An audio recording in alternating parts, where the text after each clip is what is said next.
Olá, seres misteriosos! Hoje eu vim contar para vocês a história do poeta baiano Antônio Frederico de Castro Alves.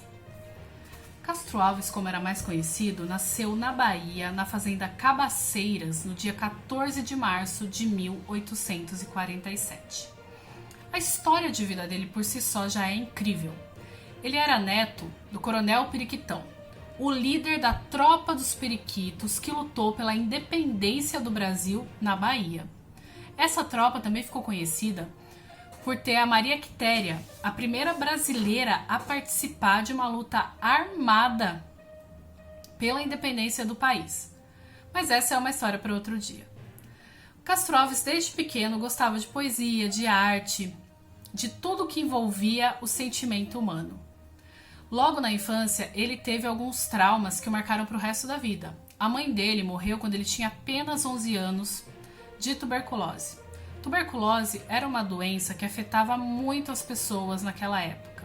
Era uma doença respiratória, causada por um vírus e que não tinha cura. Então, quando as pessoas pegavam, ou elas se curavam sozinhas, ou elas acabavam morrendo, como foi o caso da mãe do Castro Alves. Ele era muito apegado à mãe dele, e isso causou um impacto muito grande na vida dele. Além disso, ele foi morar numa casa que era antes de um negreiro. Negreiro eram conhecidos mercadores de escravos. Lá nessa casa, ele entrou em contato com muitos instrumentos de tortura. Ele via muitos instrumentos de tortura, ele ouvia as histórias das pessoas escravizadas que tinham passado por muita violência. E isso vai sensibilizar o poeta desde cedo. Então, boa parte da poesia do Castro Alves é uma poesia de cunho abolicionista. É uma poesia que lutava pela libertação dos escravos. Já logo no começo da sua educação, ele se destacou na escola, porque ele fazia parte dos comícios estudantis e lá ele declamava suas poesias, escritas já por ele mesmo. Isso começou a chamar a atenção de muita gente, lá logo na Bahia. Para a gente entender um pouquinho o porquê a poesia era tão importante, a gente precisa entender o papel social da poesia lá no século XIX.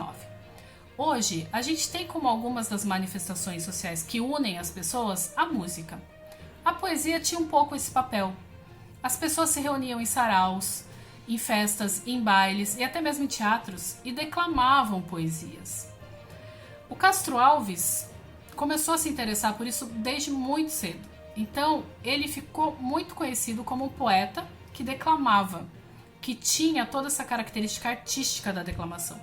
Inclusive, ele era todo performático. Ele passava pó de arroz no rosto para parecer mais pálido, ele arrumava os cabelos, ele se locomovia de uma forma dramática ao declamar as poesias. Isso foi chamando a atenção das pessoas e ele ficou conhecido nacionalmente como um grande poeta. Aos 16 anos, ele foi para o Recife fazer a faculdade de Direito. E lá no Recife, ele teve a primeira crise relacionada à tuberculose, que foi uma doença que ele contraiu. Então, um belo dia ele estava deitado numa rede e teve um acesso de tosse, uma crise de tuberculose. Foi encontrado por um amigo dele, ele estava coberto de sangue e muito assustado, com muito medo. E esse amigo relatou, e para outras pessoas inclusive, que tinha sido a primeira crise de tuberculose do Castro Alves. Apesar disso, ele não teve tantas complicações e seguiu a vida dele normalmente. Lá no Recife, ele era muito festeiro. Ele era um cara que ficava indo pra balada, que ficava, namorando, que, enfim, gostava de uma festa, não gostava muito de estudar. Por isso, ele foi reprovado na Faculdade de Direito do Recife. Ele fala, inclusive, que essa academia ilustre não o quis como estudante. Lá, ele também conheceu Eugênia Câmara, que foi o grande amor da vida dele. Eugênia Câmara era uma atriz de teatro, uma atriz portuguesa, que estava excursionando pelo Brasil, e era 10 anos mais velha que o Castro Alves. Ele tinha 16 na época, ela tinha 26. O grande problema, na verdade, é que Eugênia Câmara era casada e tinha uma filha. E isso não impediu o Castro Alves de se relacionar com ela, porque afinal ele era um conquistador. Dizem as pessoas da época que Castro Alves era tão vaidoso que ele se olhava no espelho antes de sair e falava para os colegas e para ele mesmo: pais, segurem suas filhas porque Castro Alves vai às ruas. Então, não foi tão difícil assim para ele conquistar a Eugênia Câmara. A Eugênia Câmara acaba deixando o marido, que era diretor de teatro, pega a filha e vai viver com Castro Alves. Esse romance deles durou um bom tempo e em 1968 Castro Alves decide vir para São Paulo para terminar aqui em São Paulo a faculdade de Direito. É nesse momento que a carreira dele ganha uma grande explosão, porque as pessoas passam a conhecer Castro Alves no Rio de Janeiro, que era o centro cultural do Brasil, e em São Paulo. Em São Paulo ele também escreve um dos poemas mais famosos dele até hoje, que é o Tragédia no Mar, Navio Negreiro, que é um poema incrível que descreve todo o drama das pessoas escravizadas. Inclusive, vou deixar um link aqui para vocês de um site chamado Slave Voyages, que descreve e mostra muitos documentos a respeito de como eram os navios negreiros da época. Depois vocês podem ler a poesia e comparar como era um navio negreiro de verdade. Além disso, ele vai fazer muitas amizades aqui em São Paulo, amigos ilustres, como Rui Barbosa, que foi um grande político e também foi colega de escola dele lá na Bahia. Ele ganha destaque na sociedade, participa de vários bailes, várias festas, ele vai para as ruas declamar em favor da abolição da escravatura, em favor da proclamação da República. Então, ele era uma voz socialmente ativa, mas ele também era muito sensível. E as coisas do coração mexiam muito com Castro Alves. Ele começou a ouvir umas fofocas de que a Eugênia Câmara estava traindo ele. E isso mexeu muito com ele. Ele acaba rompendo, de certa forma, com a Eugênia Câmara. Não totalmente, mas ele pede uma espécie de tempo para ela.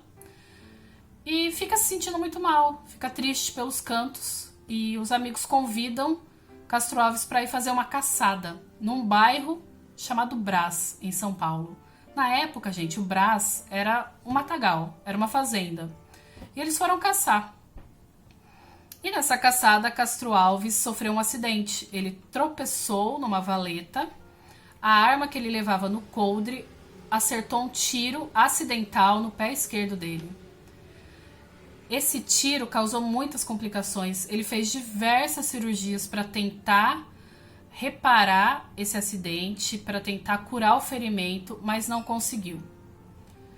E ele fala, inclusive, numa carta para um amigo, né? Ele fala assim: estou me recuperando de um tiro que dei em mim por acaso. Mas ele não consegue se recuperar totalmente e acaba tendo que amputar o pé esquerdo aos 23 anos de idade. Então vocês imaginem, esse jovem que era poeta, que era conhecido, que era lindo, que inclusive era muito vaidoso, teve seu pé amputado aos 23 anos de idade. Isso acaba com Castro Alves emocionalmente, mas ele tenta perseverar, tenta continuar escrevendo. Ele rompe definitivamente com Eugênia Câmara e, em decorrência da complicação até mesmo desse ferimento no pé, ele volta para a Bahia, para a casa da família dele.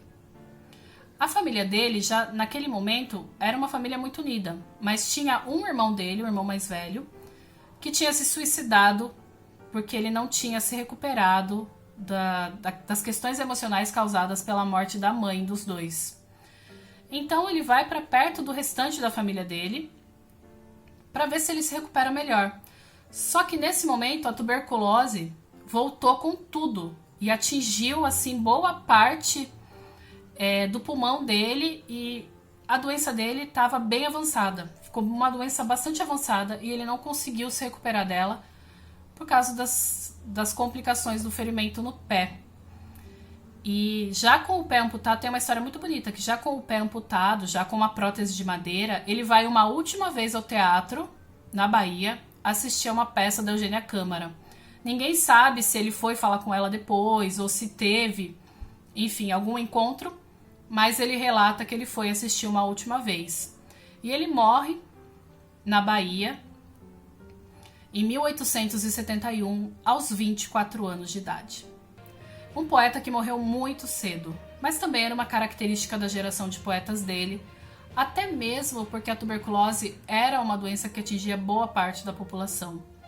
Ele deixou obras maravilhosas, como Espumas Flutuantes, O Navio Negreiro, que já citei para vocês, A Cachoeira de Paulo Afonso e algumas peças de teatro, entre elas uma que fala sobre a Inconfidência Mineira, o Gonzaga.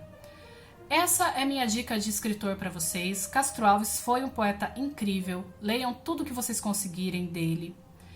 Ele, além de tudo, foi um poeta inspirador nas lutas sociais.